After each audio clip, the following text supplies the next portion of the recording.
JTBC 프로그램 중에 이혼 숙녀 캠프가 있습니다. 저도 다 보지는 않았지만 순간순간 짤로 봤는데요. 이혼 위기를 겪는 부부들이 함께 합숙하면서 서로 대화를 통해서 새로 고침의 삶을 선택하든가 아니면 파국으로 이혼으로 결말되든가 그것을 부부 리얼리티로 전개해 나가는 프로그램입니다. 깨어진 신뢰가 순식간에 회복되기라고 하는 것은 쉽지가 않죠. 그래도 서로 고민하며 대화하면서 많은 부부들이 새롭게 관계가 회복되고 그렇지 않으면 또 여전히 좋아지는 것 같지만 예전의 갈등으로 돌아가는 부부들도 있습니다. 하나님 안에 우리는 불화하는 존재로 살아가고 있어요. 아담과 하와가 하나님 앞에 불순종함으로 쫓겨났잖아요.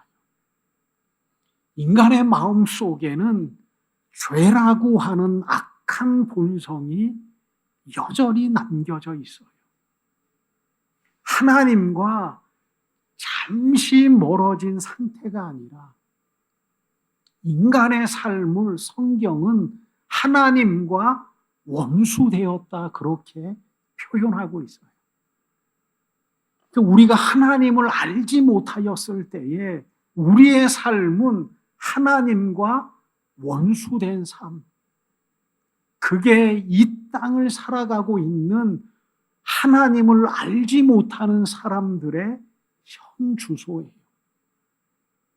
그냥 하나님과 멀어졌고 하나님과 대면대면한 관계가 되었고 불편한 관계가 되었다. 그것을 뛰어넘어서 도저히 하나님과 회복할 수 없는 그 상태가 이 세상의 사람들의 현 모습이라는 겁니다. 성경에는 뭐라고 기록되어 있어요? 하나님과 우리 사이에는 두꺼운 담이 쳐져 있다고도 표현합니다. 담이라고 하는 것은 분리잖아요. 함께 할 수 없는 존재가 되어버리고 말았어요. 이 상황은요, 아무리 숙려 기간을 통해서 회복될 수 없는 상태예요. 이거는 인간의 노력과 애씀을 통해서 회복될 수 없는 상황이에요. 구원이라고 하는 게 뭡니까? 물에 빠진 사람을 건져내는 거예요. 지금이야 뭐 수영장이 있었지만 예전에는 강에서 놀았어요.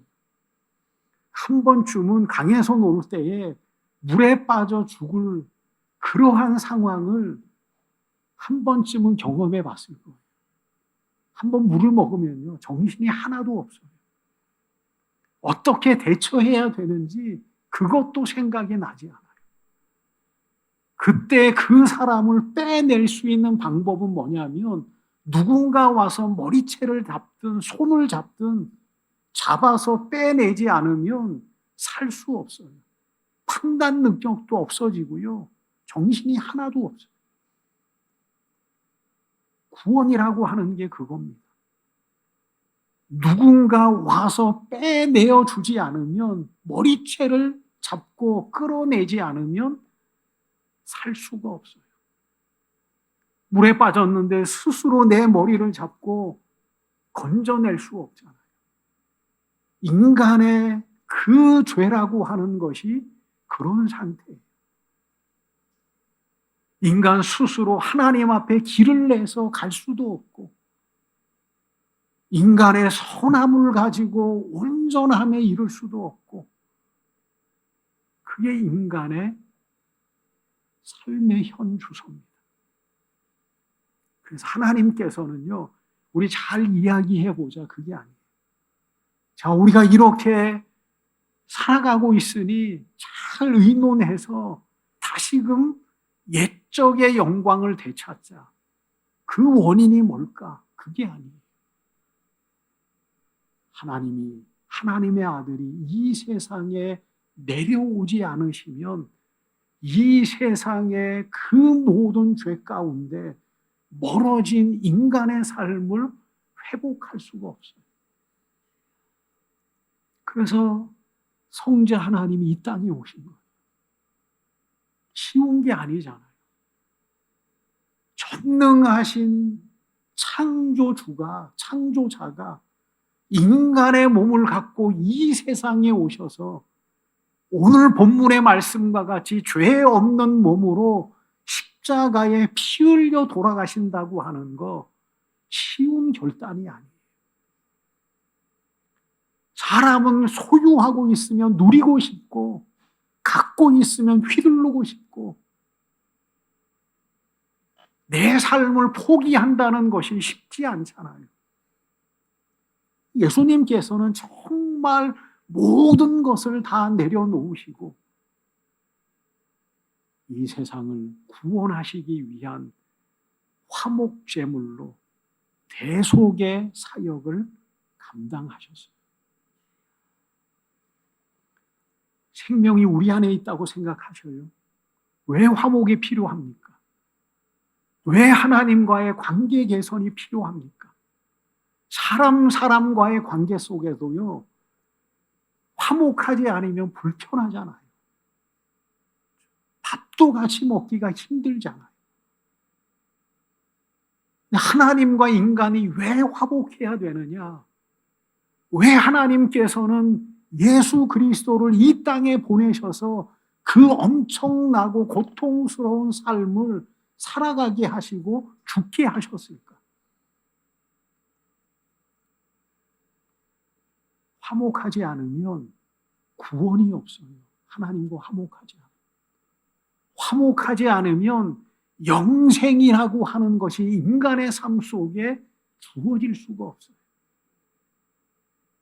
하나님과 화해하지 않고 하나님과 관계가 회복되지 않으면 우리는 여전히 죄의 삭신, 사망의 종이 되어서 살아갈 수밖에 없어요.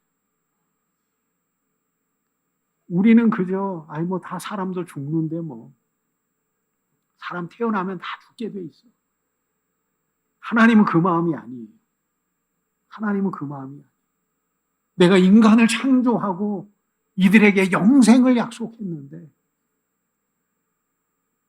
스스로에게 신실하신 하나님께서 이 세상을 구원하시기 위한 위대한 역사의 출발점이 십자가예요.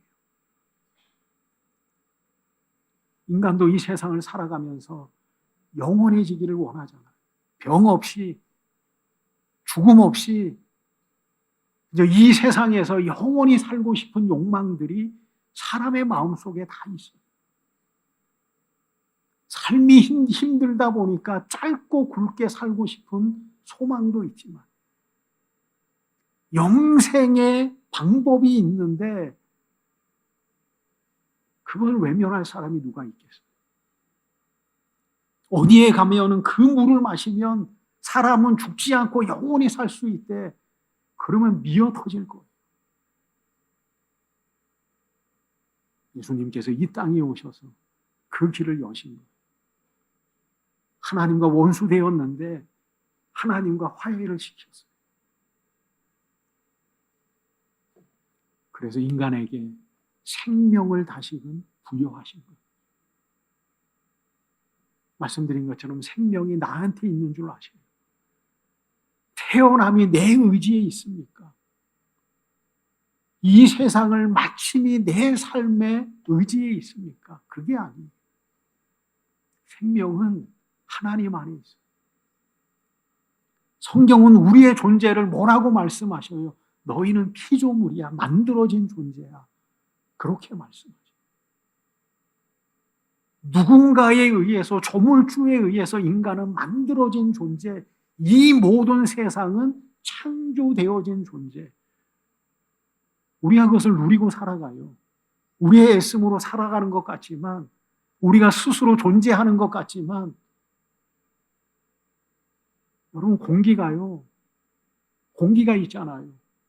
만약에 이 공기가 순식간에 지구에서 사라지면요, 이 세상에 숨을 쉬고 살아가는 모든 생물들은 인간을 비롯해서 2분 후면 다 죽어요. 태양에서 지구까지 도착하는 빛이 8분 한 20초 걸린다고 해요.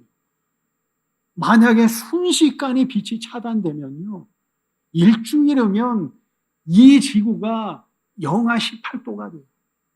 웬만한 극지방에 있는 살아있는 모든 것들은 다 얼어 죽어요. 한 달 이상이 돼버리면요, 이제는 바다마저도 얼어버리는. 그렇잖아요. 우리가 스스로 살고 있는 것 같고, 우리가 스스로 존재하는 것 같지만, 우리는 피조물이에요. 만들어진 곳에 살아가는 존재예요. 그래서 하나님께서는 우리를 구원하시기 위해서 이 사순절의 중요한 의미인 예수 그리스도를 이 땅에 보내셨어요.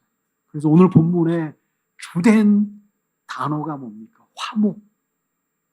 하나님께서 우리의 관계를 화목하게 하셨어요. 피스메이커가 되셨어요. 우리의 의지로 도저히 하나님 앞에 가까이 갈 수 없는데 주님께서 십자가에 못 박히심으로 말미암아서 우리의 손을 붙잡고 하나님 앞에 담대히 나오게 하시는 그 은혜를 허락하셨어요. 그게 화목이에요. 그게 하나님께서 이 땅에 예수 그리스도를 통해서 베푸신 은혜예요. 그래서 우리는 어떠한 존재가 되었어요? 새 사람이 되었어요. 새로운 존재가 되었어요. 하나님을 믿어도 여전히 다를 바가 없는데 성경은 우리를 무엇라고 새로운 피조물이라고 말씀하실까? 우리의 상황이 변했어요. 하나님 안에 거하는 순간에 우리는 하나님을 향해서 아버지라고 부르잖아요. 예전에는 우리는 세상 속에 사람과 연관되어 살았지만 하나님 안에 부르심을 입는 순간에 하나님을 아버지라고 불러요.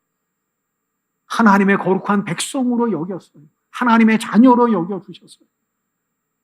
신분이 바뀌었어요. 하나님 나라의 거룩한 존재로 하나님께서 우리를 그렇게 새로운 피조물로 본질적으로 바꾸어 주셨어요.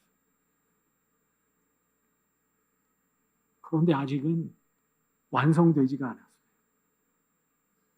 하나님의 자녀고 하나님의 아들이고 딸이고 예수 그리스도의 신부된 자로 살아가고 있고 하나님 나라의 거룩한 백성으로 하나님께서 여전히 우리를 그렇게 여겨주시고 있는데 아직은 그게 완성되지 않았어요. 감사한 거예요. 우리가 하나님을 향해서 아버지라고 부르는 거 이거 얼마나 큰 은혜인지 몰라요. 우리가 하나님의 자녀로서 인정받는 거 아직은 우리가 그 의미를 다 알지는 못하지만 그게 얼마나 위대한 겁니까? 온 세상을 창조하신 하나님께서 우리를 향해서 너는 내 자녀야. 나를 향해서 아버지라고 불러. 우리가 육신을 가지고 이 땅에 살아가고 있기 때문에 이 땅의 것이 더 소중하고 이 땅의 모든 사람과의 관계가 때로는 더 소중하게 느껴질 때도 있지만 하나님께서 우리를 향해서 나를 향해서 아버지라고 불러. 괜찮아. 이 의미가 나는 하나님의 나라에서 그 가치가 여실히 증명되리라고 봐요. 내가 하나님의 자녀라는 사실. 아직은 완성되지 않았지만 하나님께서 우리를 그렇게 여겨주셔. 너희는 새로운 피조물이야. 나가 원수된 자가 아니라, 나와 멀리 떨어져 있는 자가 아니라, 죄인이 아니라 너는 하나님의 거룩한 백성이고 하나님의 자녀고 나를 향해서 아무런 스스럼 없이 아버지라고 부를 수 있는 존재야. 그게 어느 순간에 완성될 거예요. 그러면서 뭐라고 말씀하셔요? 그렇게 하나님 앞에 화목되었으면 너는 이제 너 자신을 위하여 살지 말고 하나님을 위하여 살으라. 너 자신을 위하여 살지 말고. 그게 우리에게 부여된 사명이에요. 예전에는 너만 위해서 살았지만 내 욕망과 내 성공과 내 잘됨을 위해서 살았지만 그게 인간의 삶이잖아요. 다 인간이 자기 중심적으로 살아가요. 내 유익과 내 성공을 위해서 살아가요. 그런데 하나님의 은혜 안에 부르심을 입은 순간서부터 뭐라고 말씀하세요? 이제 하나님을 위해서 살아. 천국의 비유 가운데 아들을 위해서 혼인잔치를 베푼 사람에 대해서 기록하고 있어요. 혼인잔치 날이 되어서 오라고 해요. 사람들이 뭐라 그래요? 내가 밭을 샀는데 꼭 가봐야 됩니다. 내가 소 5겨리를 샀는데 내가 가서 잘 그래도 봐야 되지 않겠습니까? 내가 장가 가는데 나도 장가 가는데 거기에는 좀 못 가겠습니다. 양해해 주세요. 나 텔레비 봐서 못 가요. 그게 아니잖아요. 나 놀러 가서 못 가요. 그게 아니잖아요. 다 우리의 삶 속에 소중한 일상들이에요. 장가 가는데 어떻게 가요? 집을 사가지고 내가 가서 이 집이 괜찮은 집인지 한번 봐야 되는데 어떻게 가요? 내가 물건을 오늘 사기로 계약되어 있는데 내가 가지 않으면 이거 안 되는데 가서 확인을 하고 해야 되는데 어떻게 가요? 우리 소중한 일상이잖아요. 그런데 성경이 말하고 있는 것은 뭐냐면 우리도 다 그런 일상 안에 살아가요. 직장도 다니잖아요. 학교도 다니잖아요. 때로는 살고 파는 그 우리의 삶을 살아가잖아요. 여기서 말하는 것은 그 모든 것이 다 악한 일이야. 그렇게 말하는 게 아니에요. 그런 소중한 일상의 삶 속에 하나님 안에 소망을 갖고 살아가고 있느냐? 하나님을 위한 삶을 살아가고 있느냐? 하나님께서는 그것을 비유로 말씀하고 계십니다. 노아 때나 소돔과 고모라 때를 비유하면서도 다 그러잖아요. 사고 팔고 장가가고 시집가고. 뭐 하나 악한 일이 없어요. 그런데 그 당시의 사람들은 그 삶 속에 하나님을 보지를 못했어요. 땅의 삶에 치우쳐서 하늘을 보지를 못했어요. 인간과의 관계에 치우쳐져서 하나님과의 관계를 이루어 나가지를 못했어요. 그래서 아무리 말을 해줘도 하나님 앞에 오지를 않았어요. 우리가 감사한 게 뭐예요? 우리도 땅을 보며 살잖아요. 그래도 또 이렇게 하나님께서 예비하신 시간을 통해서 하늘을 봐요. 우리는 하늘을 볼 줄도 알아요. 많은 사람과 영광 관계를 맺고 살아가지만 그래도 우리는 하나님을 예비할 줄 아는 존재예요. 그게 중요한 거예요. 어떻게 하늘만 보고 이 땅에서 살아갈 수 있어요? 어떻게 하나님의 나라만 마음에 품고 소망만 하면서 이 땅에서 존재할 수 있겠어요? 땅을 살아가지만 하나님께서는 말씀하셔요. 땅을 살아가지만 하늘도 봐. 그거. 사람도 중요하지만 하나님을 바라봐. 그거예요. 그게 하나님께서 요구하는 삶이에요. 장가도 가야 되고 5교리의 소도 가서 봐야 되고 밭을 사야 되고 하지만 정말 하나님의 영광의 나라가 임할 때에는, 주님이 오실 때에는 그래야지만이 그것마저도 뒤로 하고 주님을 맞이할 수 있습니다. 하늘을 바라보는 우리의 믿음의 삶을 하나님께서 요구하고 계시는 거예요. 내 자신만을 위해서 살지 말고 하나님을 위해서 살아. 그리고 너희가 우리를 하나님과 화목하게 하셨으니 너희도 화목케 하는 자가 되라. 그렇게 말해요. 참 이 세상은 얼마나 대립하며 살아갑니까? 나라와 나라가 대립하고, 이 좁은 땅덩어리에서 진보와 보수가 대립하고, 동서로 나누어서 대립하고, 있는 자와 없는 자가 대립하고, 사업주와 노동자가 서로 대립을 하고, 대립할 때 그곳에 배려가 있지 않잖아요. 그곳에 사랑이 없잖아요.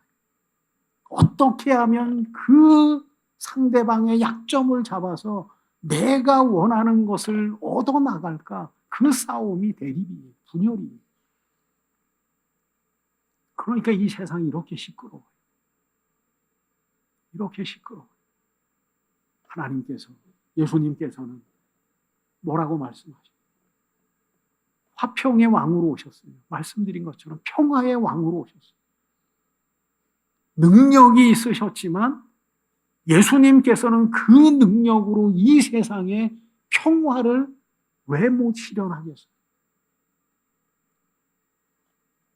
근데 예수님께서는 십자가의 죽으심으로 평화를 완성하시잖아요. 평화는 칼로 완성되는 게 아니에요. 지금 이란을 때리고 하지만 그렇다고 해서 이란이 어느 순간에 미국이 우리나라를 구원할 우리나라의 소중한 우국입니다. 그러겠어요. 또 다른 강성한 사람들이 또 나오겠죠.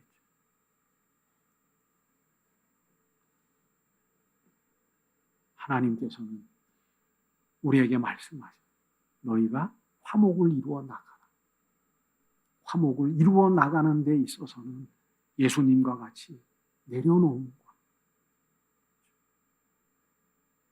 예수님과 같이 모든 것들을 화평을 이루어 나가는 손해봄의 삶이 함께할 때 평화는 이루어지는 거예요. 예수님께서 뭐라고 말씀하세요? 너희 마음에 소금을 두고 서로 화평하게 하라. 예수님께서 그렇게 말씀해요. 소금이 뭐예요? 소금이 기가 막히잖아요. 많이 먹으면 몸에 좋지 않지만 소금이 만약에 없다고 하면 무슨 맛으로 음식을 먹을까?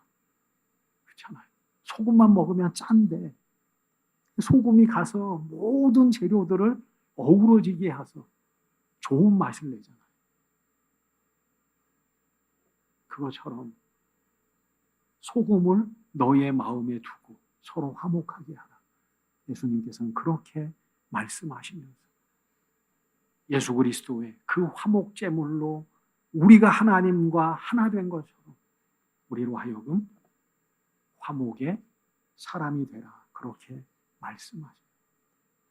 쉽지 않는 우리의 삶이지만 또 그렇게 요구하고 계셔요. 그러면서 13절에 보면 그렇게 살아가는 사도 바울을 향해서 우리가 만일 미쳤어도 하나님을 위한 것이 미쳤어도 아마 사도 바울은 이 말을 많이 들었을 거예요. 사도 바울은 율법으로 완전한 자였어요.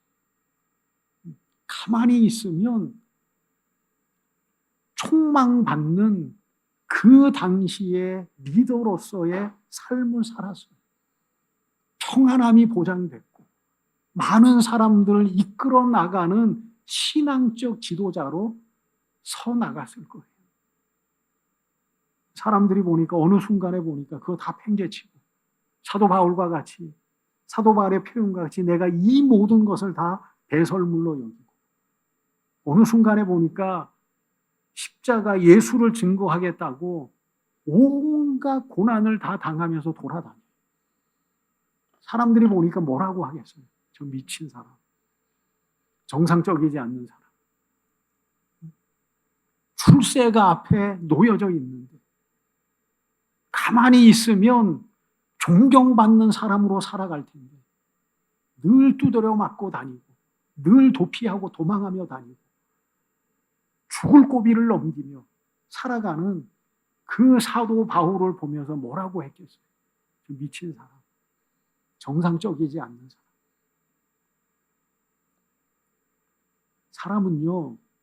사람은요, 무언가 중독되어서 살아가게 돼 있다고 합니다. 어느 한 부분에는 미쳐서 산다는 거예요. 그게 알코올이든, 도박이든, 성형이든, 쇼핑이든, 뭐 하나는 몰두하면서 살아가는 것이 인간이에요. 사도 바울은 예수님께 미쳤어요. 예수님 안에 중독되어 살았어요. 나는 예수님을 믿는 것이 가장 고상한 것인 줄 아노라. 그렇게까지 표현을 해요. 나는 예수 그리스도의 복음을 위해서 나는 모든 것들을 다 배설물로 여겼다. 그렇게 얘기해요. 완전히 예수에 미친 사람이 사도 바울이에요. 이럴 수 없어요. 세상의 중독은요, 우리의 삶을 무너뜨리고 파괴하잖아요. 빼앗아 가잖아요. 그게 세상의 중독이에요. 판단력을 흐리게 하고. 하나님 안에 미치면 그 안에 소망이 있어요. 그 안에 구원이 있고. 그래서 사도 바울은 하나님 앞에 그렇게 세상의 많은 핍박 속에서도 부르심을 입은 사도로서의 삶을 충실히 감당해 나가고 있습니다. 요즘은 워낙 종교가, 기독교가 우리나라에서 많이 있다 보니까 미쳤다고 하는 표현을 잘 듣기가 어려워요. 근데 세상이 그렇게 말하잖아요. 적당히 믿어 그러잖아요. 적당히 믿어. 매일 그렇게 주일날 뭐하러 그래? 적당히 믿어. 그 세상이 우리에게 말하는 거예요. 더 깊게 가면 이제 너 미친 거 아니야. 그것까지 나오는 거죠. 근데 우리가 그럴 수 없는 게 뭐예요? 신앙의 의미를 알기 때문에. 우리가 왜 하나님 앞에 이렇게 믿음을 갖고 살아가야 되는지 알고 있기 때문에. 시간을 쪼개고, 삶을 쪼개고, 물질을 쪼개고, 하나님 앞에 의지하며 살아가는 거예요. 그래서 정말 하나님 안에 거하는 사람들의 삶은 후회 없는 삶이에요. 후회 없는 삶. 우리가 그런 삶을 다 살아내는 저와 여러분들이 되시기를 축원드립니다.